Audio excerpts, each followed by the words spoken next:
The Galactic Military Academy's orientation hall buzzed with nervous energy as cadets from 17 species gathered for their first combat assessment. Bella stood near the back, her small human frame dwarfed by the towering Carathians and chitinous Vex warriors surrounding her.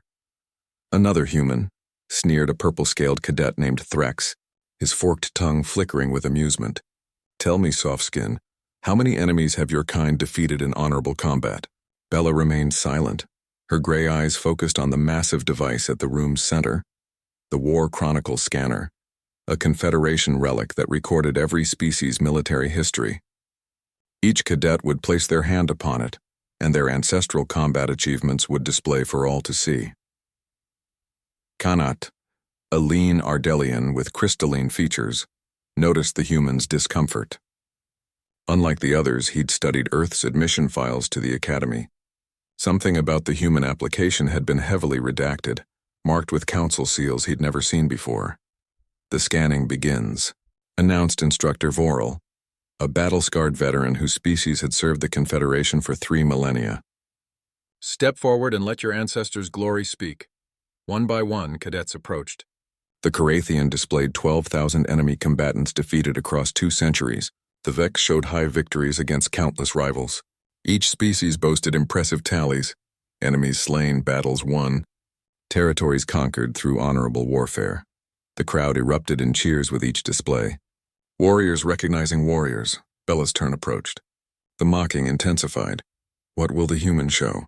Threx laughed. "Their species barely conquered their own moon before begging to join us. Probably 10 enemies," another cadet joked. "Maybe 20 if they count their own primitive wars." Kanat watched Bella's jaw tighten, but she said nothing. There was something in her eyes. Not anger, but a deep, weathered sadness that seemed far too old for her young face. "Cadet Bella, human delegation," Voral called. "Approach." The room quieted to anticipatory whispers. Bella walked forward, each step measured and deliberate. She paused before the scanner, her hand hovering over the ancient device. "Place your hand, cadet," Voral instructed. "Let us see your species' military heritage." Bella's fingers touched the surface. The scanner hummed. Then it shrieked. Red light exploded from the device, flooding the chamber in crimson illumination. Warning klaxons blared. The ancient machine hadn't merely activated, it was screaming. Holographic text materialized above the scanner, but the format was wrong. Where other species showed enemy combatant counts, the human display read differently. Species, human combat classification, extinction tier primary military record, planetary erasure. The numbers began scrolling. Enemies defeated in combat, 0. Enemy homeworlds eliminated, 3 civilizations erased from existence, 3 total enemy population at time of extinction, 47 billion. The chamber fell into horrified silence.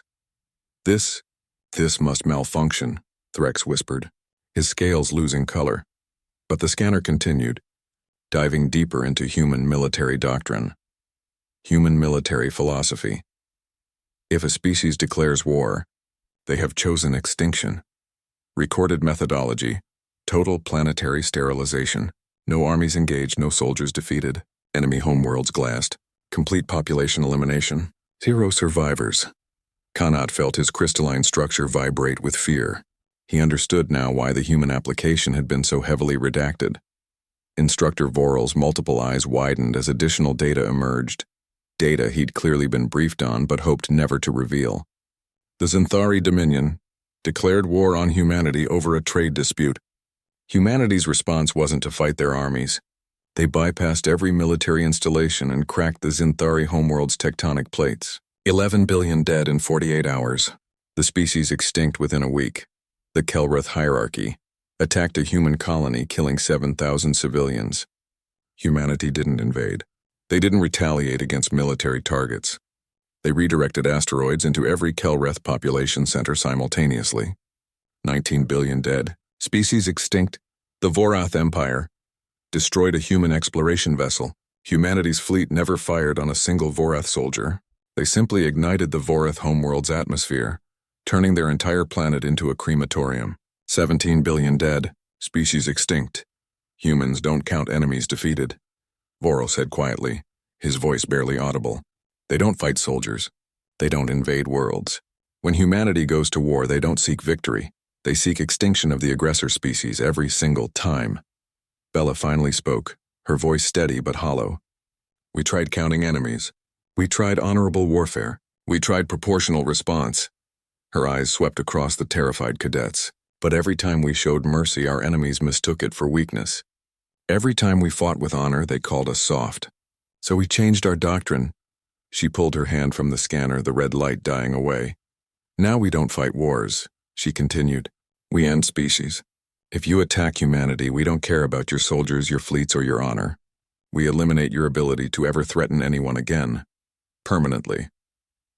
Kanat understood now why humans had been accepted into the Confederation despite their young space age, not because they were weak and needed protection, but because the Council was terrified of them becoming enemies. The Confederation made us promise, Bella said, her voice softer now, that we'd never apply our doctrine to Council species, that we'd learn your way of war, limited, honorable, with rules. She looked at Threx directly. That's why I'm here, to learn how to fight without erasing. The purple-scaled cadet who'd mocked her moments before couldn't meet her eyes. Instructor Voral cleared his throat. Let this be your first lesson in galactic warfare. Some species count victories. Some count enemies defeated. He gestured toward Bella. And some species are so terrifying that the entire Confederation makes them promise to fight less, effectively. As the orientation concluded in uncomfortable silence, Canet approached Bella outside the hall. Why do it? He asked. Why agree to limit yourselves? Bella smiled sadly. Because we're tired of being executioners. We want to be better. We need to be better. She looked up at the alien stars above the academy. Even if it means everyone will always fear what we were. Canet nodded slowly. He suspected that for the rest of his career, he'd remember this moment, the day he learned that humanity's greatest warriors weren't those who'd defeated the most enemies. They were the ones learning not to erase them entirely.